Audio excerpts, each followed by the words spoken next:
Hello everyone. आपका फिर से मेरे इस YouTube channel study with accuracy में बहुत बहुत स्वागत है।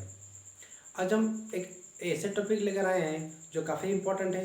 एग्जाम में इससे बराबर क्वेश्चन पूछा जाता है। तो आज के इस टॉपिक का नाम है प्रेसिडेंट यानी राष्ट्रपति के बारे में। हम जानेंगे कि भारत का जो राष्ट्रपति है वो उसका संविधान में वर्णन कितना से कितना अनुच्छेद के बीच किया गया है, उस अनुच्छेद में क्या क्या बातें की गई है। इस बारे में हम धीरे धीरे एक एक चीज़ को जानेंगे। तो चलिए वीडियो की स्टार्ट करते हैं।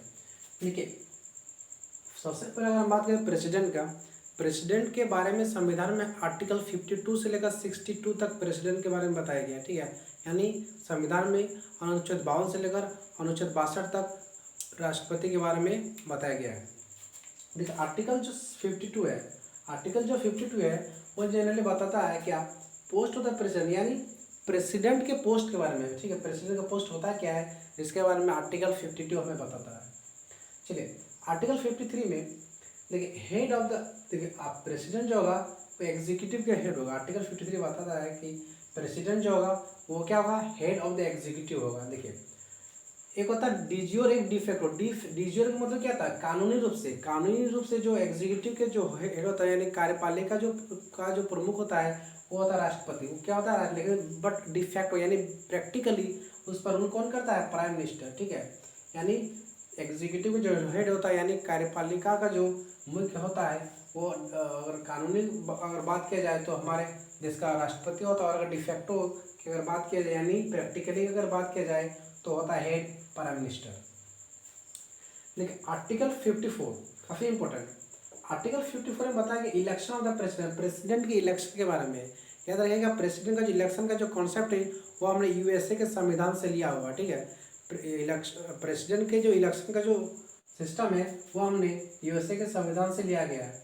देखिए, एक बात यहाँ से क्वेश्चन आ सकती है कि आखिर प्रेसिडेंट इलेक्शन कराता कौन है। तो याद रखिएगा, प्रेसिडेंट का जो इलेक्शन कराता है वो कौन कराता है, वो कराता है इलेक्शन कमीशन ऑफ इंडिया। कौन कराता है, इलेक्शन कमीशन ऑफ इंडिया। चलिए, अब बात करते हैं आर्टिकल 55 यानी election process of the president, यानी प्रेसिडेंट के इलेक्शन में, यानी प्रेसिडेंट के इलेक्शन में क्या क्या प्रोसेस होगा इस बारे में आर्टिकल 55 में बताया गया है। याद रखिएगा, इलेक्शन प्रोसेस का जो सिस्टम है हमने आयरलैंड के संविधान से लिया हुआ है। आयरलैंड के संविधान से हमने इलेक्शन प्रोसेस ऑफ प्रेसिडेंट के बारे में लिया हुआ है। ठीक है, चलिए हम जानते हैं कि प्रेसिडेंट का जो इलेक्शन होता है वो इनडायरेक्ट इलेक्शन होता है। क्या होता है, इनडायरेक्ट इलेक्शन। चलिए बात करते हैं आर्टिकल 56। आर्टिकल 56 हमें बताता है टर्म ऑफ द प्रेसिडेंट। ठीक है, कब से कब तक, जब से वो शपथ लेगा। ठीक है, जब से वो शपथ लेगा तब तक के 5 ईयर्स तक। ठीक है, ओथ टिल 5 ईयर्स। देखिए, हमारे संविधान में प्रेसिडेंट के री इलेक्शन का भी प्रावधान है। ठीक है, हमारे संविधान में, भारतीय संविधान की खूबसूरती ये है, ये कितनी खूबसूरती है कि प्रेसिडेंट का री इलेक्शन भी हो सकता है। यानी आर्टिकल 57 जो है हमें प्रेसिडेंट की री इलेक्शन के बारे में बताता है। चलिए बात करते हैं आर्टिकल 58। आर्टिकल 58 में आर्टिकल 58 हमें बताता है कि eligibility of the president, president में क्या क्या एलिजिबिलिटी होना चाहिए। देखिए, सबसे पहले तो he should be a citizen of India, वो भारत का नागरिक होना चाहिए। वो पागल या दिवालिया नहीं होना चाहिए। उसकी जो एज है, उसकी एज जो मिनिमम 35 ईयर्स होनी चाहिए। उसकी जो एज है मिनिमम 35 ईयर्स होना चाहिए। वो किसी लाभ के पद पर ना हो। He should be not at the post of profit. ठीक है, ये सब जो है प्रेसिडेंट के बारे में कुछ एलिजिबिलिटी है। ठीक है, और वो लोकसभा के सदस्य बनने की योग्यता रखता हो। ठीक है, एलिजिबिलिटी ऑफ द प्रेसिडेंट क्या, वो लोकसभा के सदस्य बनने की योग्यता रखता हो। चलिए, ये काफ़ी इंपॉर्टेंट आर्टिकल 59। आर्टिकल 59 जो है हमें बताता था कि क्या क्या कंडीशन है प्रेसिडेंट का जो ऑफिस है यानी राष्ट्रपति के जो कार्यालय है वो किस स्थान पर होना चाहिए। याद रखिएगा, भारत के राष्ट्रपति का जो कार्यालय है यानी भारत के प्रेसिडेंट का जो ऑफिस है वो सुप्रीम कोर्ट के नज़दीक, यानी सुप्रीम कोर्ट के नज़दीक या और भारत का जो राजधानी यानी उस देश का जो राजधानी है उसके नज़दीक उसका प्रेसिडेंट ऑफिस होना चाहिए। कौन बताता, कौन सा आर्टिकल, ये बताता हमको आर्टिकल 59। देखिए, अब बात करते हैं आर्टिकल 60 के बारे में। आर्टिकल 60 जो है वो प्रेसिडेंट के शपथ के बारे में हमें बताता है, यानी भारत के राष्ट्रपति के शपथ के बारे में। इसको शपथ कौन दिलाता है, इसको शपथ दिलाता है चीफ जस्टिस ऑफ इंडिया।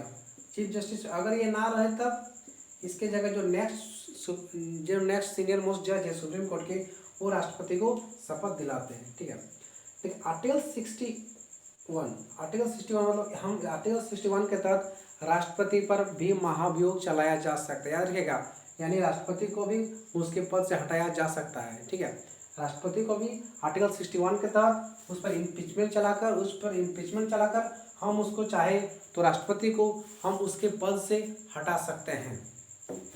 चलिए लास्ट देखते हैं आर्टिकल 62 में क्या बताया गया। आर्टिकल 62 में देखिए, अगर हम राष्ट्रपति पर इम्पीचमेंट चला दिए, ठीक है, आर्टिकल 61 के तहत हम राष्ट्रपति पर महाभियोग चला दिए और राष्ट्रपति क्या हुआ, अपने पद से इस्तीफा दे दिया। ठीक है, और संविधान में देखिए, संविधान की, हमारे भारतीय संविधान की कितनी खूबसूरती है। आर्टिकल 61 में जो ही बताया गया है कि हम राष्ट्रपति पर महाभियोग लगा सकते हैं, तुरंत आर्टिकल 62 में ये भी बता दिया है कि जो राष्ट्रपति का जो पद है, वो राष्ट्रपति का जो पद है वो 6 महीने के अंदर फिल होना ही चाहिए। 6 महीने के अंदर जो है राष्ट्रपति का जो पद है वो फिल होना ही चाहिए, यानी the vacant post of the president should be filled with in 6 months. तो ये रहा, आज हमने आर्टिकल 52 से लेकर 62 तक डिस्कस किया, वो भी प्रेसिडेंट के बारे में। उम्मीद करेंगे कि आपको आज का वीडियो काफ़ी हेल्पफुल लगा होगा, काफ़ी आपने एंजॉय किया होगा। तब अपना कमेंट भी नीचे में बताइएगा कि अपना रिव्यू दीजिएगा कि आपका वीडियो ये कैसा लगा। ठीक है, तो आज के लिए इतना ही, चलते मिलते हैं किसी अगले वीडियो में, तब तक के लिए जय हिंद, जय भारत।